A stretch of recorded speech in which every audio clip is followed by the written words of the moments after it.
New accusations against ousted Egyptian President Mohamed Morsi. He and other top Muslim Brotherhood leaders are on trial for inciting violence that led to the deaths of protesters. But CBN News contributor Raymond Ibrahim says Morsi did much more than that. He joins us now by Skype. Raymond, you say in your latest CBN News blog that Morsi and the Muslim Brotherhood worked with foreign terrorist groups like Al-Qaeda. Tell us about his connection to Al-Qaeda leader Ayman al-Zawahiri. Sure. Soon after Morsi became president, a lot of the Arabic media was reporting on certain facts, such as he released a lot of hardened Al-Qaeda terrorists. He released terrorists from the Jama'a al-Islamiyya, or the Islamic group, which was also notorious, responsible for the Luxor massacre a few years back, where I think some 70 European tourists were killed. And so he took all these measures, releasing hardened Al-Qaeda types. And then the other person who was released was Mohamed Zawahiri. Now, this would be Ayman Zawahiri, Al-Qaeda leader's brother. And then now, according to Watan newspaper, which is about as popular as, the Washington Post in the U.S., it's as popular as that in Egypt. It issued a couple of reports out saying that it comes directly from intelligence sources, which I think it would be very hard for a big media outlet like that to lie like that and say, it's from intelligence and security agencies of the government. And it basically delineated in written form several conversations purportedly between Morsi and Mohamed Zawahiri, who would be basically his medium or a middleman between him and his brother, Ayman Zawahiri, Al-Qaeda.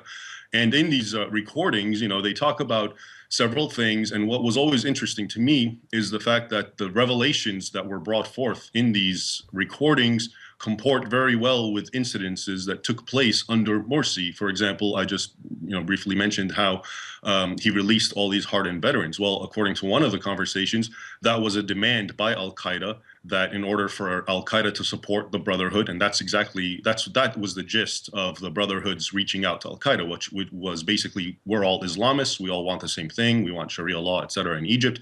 So we need you, Al-Qaeda's support in the general jihadi network, they're all interrelated and affiliated in Sinai and so forth, to support us in case there's a coup, in case there's riots against us, and we need you to have our back. And so Al-Qaeda made several demands, including releasing all these jihadis, which we saw, giving them bases in Sinai. And we saw under Morsi, Sinai has completely been transformed into essentially another Al-Qaeda base. It's just the terrorism there is rampant.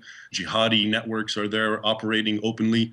In one of the conversations, when Mohamed Zawahiri is asking Morsi for bases to train jihadi so they can support the Muslim Brotherhood, Morsi says, we have some bases along the Libyan border. Raymond, you also say Morsi and the Muslim Brotherhood played a role in Benghazi. Tell us about that.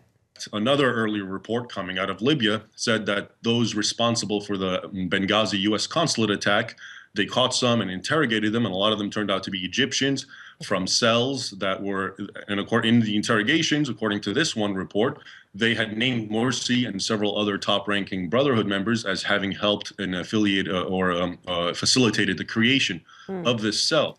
And so, the connection is pretty obvious. And in the article, I think if you read it, you'll see I clearly show step by step what was said and what really did take place. Wow. Well, Egyptian media report Al-Qaeda was connected to the rampage against Egyptian churches and Christians. What happened there? It's the same thing. It's interesting because after Morsi was ousted, and the whole point of the Al-Qaeda alliance was, if I get ousted, you guys, the Jihadi network, come and support me. And what we saw right then and there, in 1 or 2 weeks, we saw some 80 churches get attacked, bombed, burned. Many of them, very tellingly, especially now in the context of what we're discussing, maybe not at the time, had Al-Qaeda flags, the black flag, planted on them. Again, indicative of who was responsible for this. Ayman Zawahiri himself came out with a video inciting violence against the cops. This is right before all the violence came up, and basically accusing the Coptic Pope, because he, as well as so millions others, actually was supportive of the revolution, but he pinpointed him specifically, and we saw what happened, this mass attack. And it's ironic because only now, I think Reuters was reporting how Ayman Zawahiri is against the attack on Christians because he just came out with a new video saying stop attacking Christians. And the point of that, it's another interesting topic, is I think he understands now that there's no strategic value to killing indigenous Christian minorities, and all that they're doing is actually exposing the fanatical fascistic side of the Islamist movement, as opposed to if they fight the military, wherein the Western mainstream media, so-called, will always portray them as freedom fighters, et cetera, et cetera. So, but definitely he played a big role, and Al-Qaeda has been playing a role against the persecution of Copts in Egypt and elsewhere. Wow. Raymond, Ibrahim, thank you so much for your insights as always. We appreciate it. Thank you.